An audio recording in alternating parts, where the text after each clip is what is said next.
Welcome to the Find Your Leadership Confidence podcast with Vicki Noethling.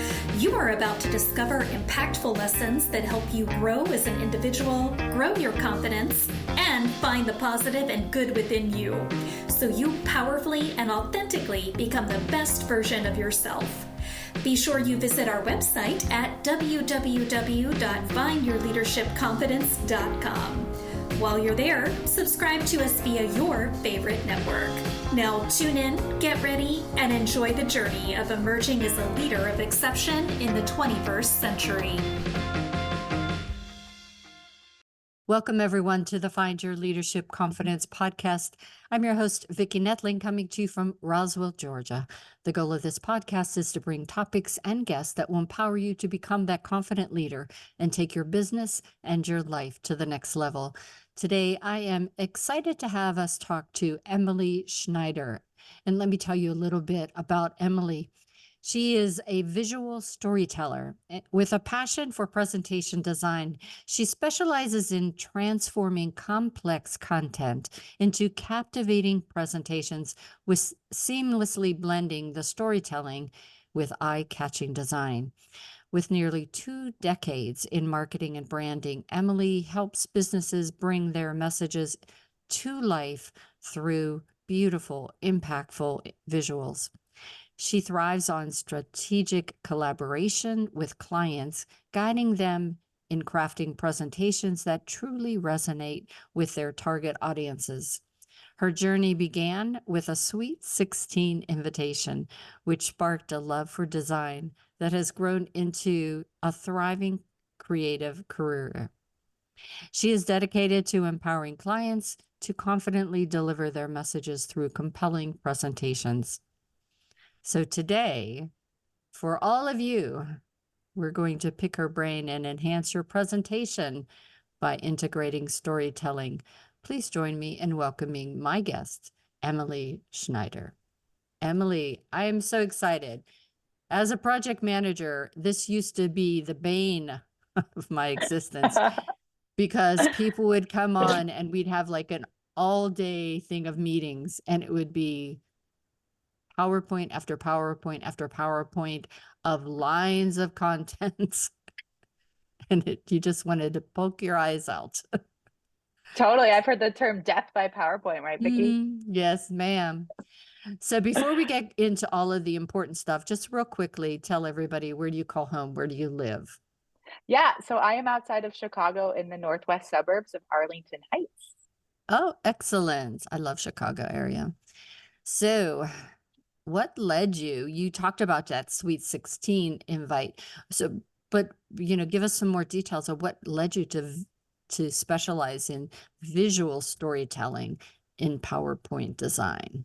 Yeah. So I think my Sweet 16 invitation was like the one like big thing in my life, that pivotal piece that I remember designing. I remember printing it. I remember the way people responded to it.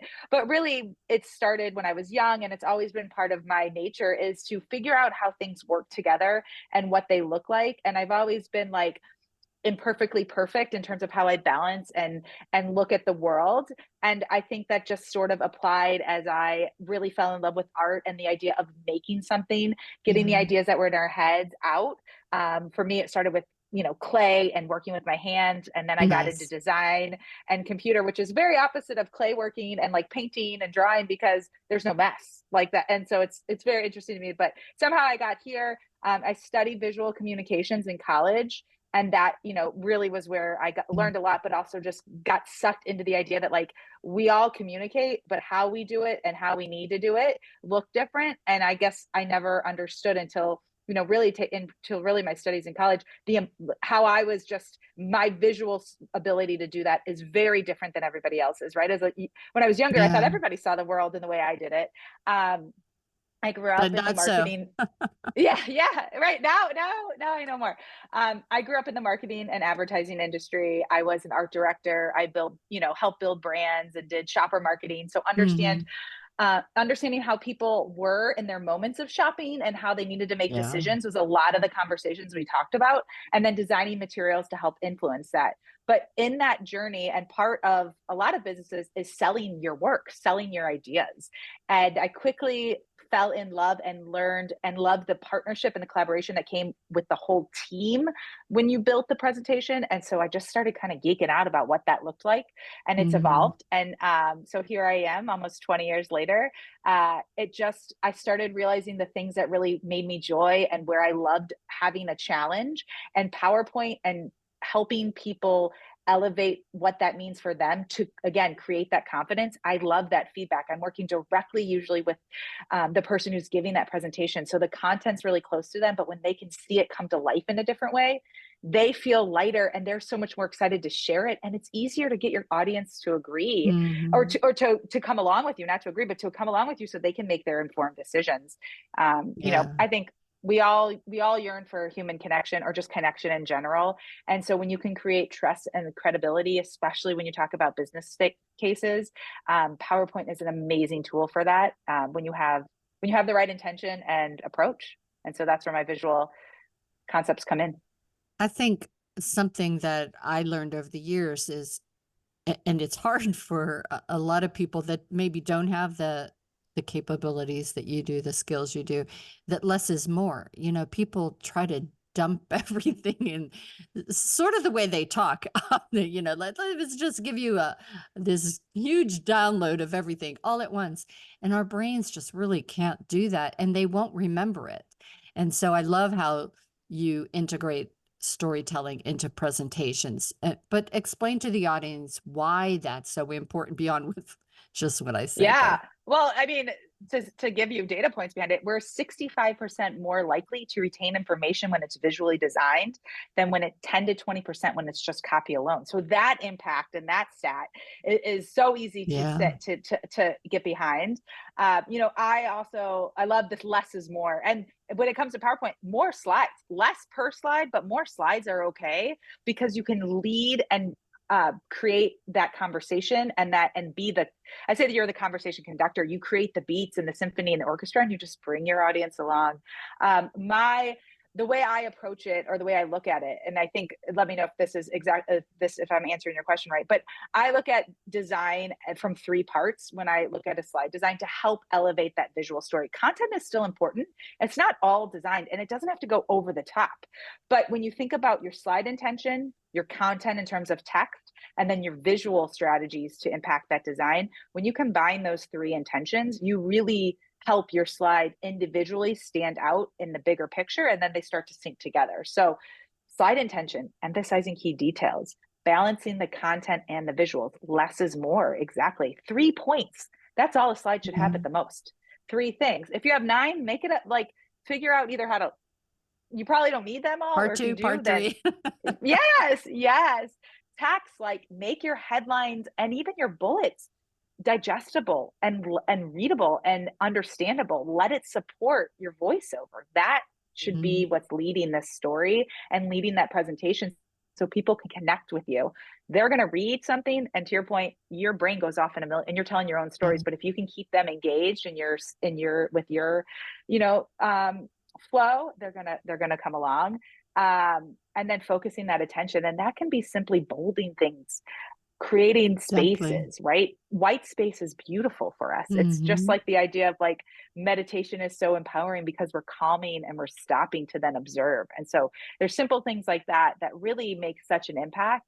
Um, and then from a visual standpoint, the number one thing I can say besides simplicity is consistency. When you treat headlines, when you keep them in the same place, you engage your audience to know and what to expect. And again, they don't spend their time looking for the information to connect Yeah. the dots. It's already there for them. Colors, bringing the brand to life in that way, creating those synergies. When you talk about a topic, use the same color throughout your whole slot Right. presentation. Our brains will connect that information. Our brains are so powerful in stories. It's why we can read picture books before we can actually read words, right? We can Yeah. connect those dots. And so, defining and articulating your image style, identifying the right types of charts data. And then again, less is more. I can show a pie chart. Do I need all the information, or do I just need to highlight the one part of that pie chart that I want to It's stand out? important. Mm-hmm. Yeah. And so I find that when you kind of take those three things, you really can simply elevate your presentation. And I think it's important too, when you have a slide full of content or slides full of content, and I think sometimes that's somebody is doing it because they don't feel as prepared on their topic. So know your topic is one thing. Talk about what but when you use the visual, I think it gives the pause, and the pause is so powerful. It allows you to get a concept out there and allow the people to connect through that visual with how they're tied to that. But it allows them to think. Whereas if you have words, they're busy reading the words. They're behind you in what they're thinking, and they miss then half of the stuff, and they'd never connect themselves to it. Exactly. It's so powerful how simple, when you can simplify your information or just highlight what you need to say with color blocking, with shapes, that can lead your audience to follow along. I love how you mentioned that. Usually I do find, and that's great. I start out where I dump everything into a slide, right? I over design in the same way that people over communicate on their slides. But what I find very powerful is when I partner with my clients, is they're already taking the time to think about it ahead of time. So that automatically allows for them to start focusing on their story and the content and simplifying that. So by the time that presentation comes, they feel prepared and they're not over communicating, right? Because sometimes we find we fill in the blank spaces thinking that's what we should do, or that those, the filler words and stuff. So there's power in thinking about it a little bit, even just without working with the designer. Just planning is so important to for success. Sure. And you have to, again, give the freedom for engagement. So I have done presentations where I had the points that I needed to get across, I thought, but I was servicing someone else, and in the conversation that ensued in that engagement, I saw that the direction had to be completely different than my slides.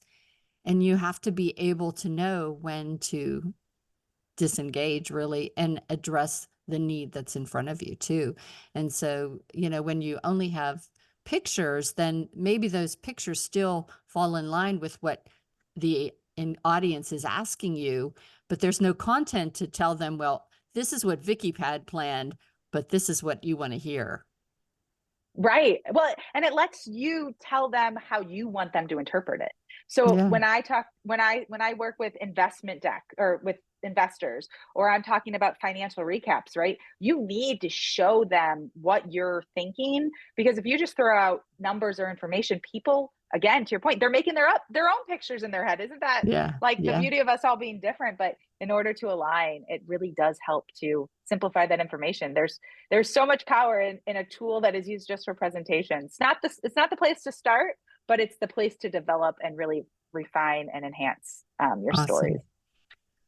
Well, we could spend another 2 hours on this, and I do hope that you'll come back for us to do another episode so that we can really delve deeper into some of the aspects that you talked about, and maybe give a little bit more guidance in some of your horror stories, as well as I would love that. Totally. So that you can really maybe resonate some of that. But for those of you that are saying, oh my God, I can't wait for the next episode, I have to know now, I'm going to share my slide. As always, if you have not done so, please go get a paper and pencil if you're just listening, so you can get this website. It is IamEmilySchneider.com.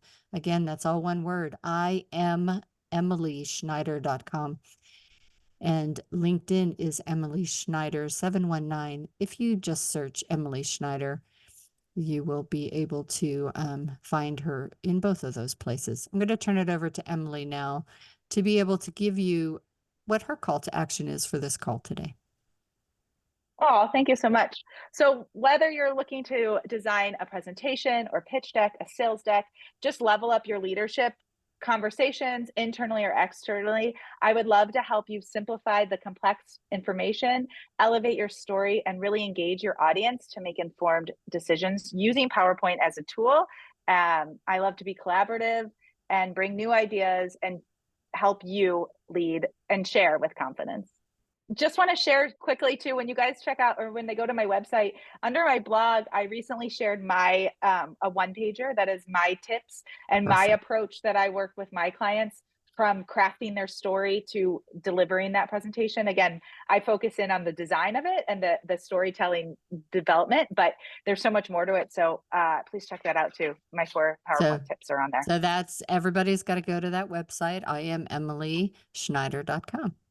And as always, thank you so much for being a great guest. And definitely, we do have to do a couple more episodes so that we can delve deeper into some of these topics. I think it's really important for those, the presentations, and especially if you're in corporate or having to do, as you said, a pitch where it does require a presentation. Let's make it the best presentation you can, so you keep that audience engaged. As always, I remind everyone that life is a journey, and it's up to you to enjoy the ride. This is Vicki Noethling, signing off. Thank you for tuning into the Find Your Leadership Confidence podcast with Vicki Noethling, where we share impactful lessons that help you grow as an individual, grow your confidence, and find the positive and good within you so you powerfully and authentically become the best version of yourself. Remember to visit our website at www.findyourleadershipconfidence.com and enjoy even more great episodes like this one. Again, while you're here, subscribe to us via your favorite network. We look forward to seeing you next time on the Find Your Leadership Confidence podcast.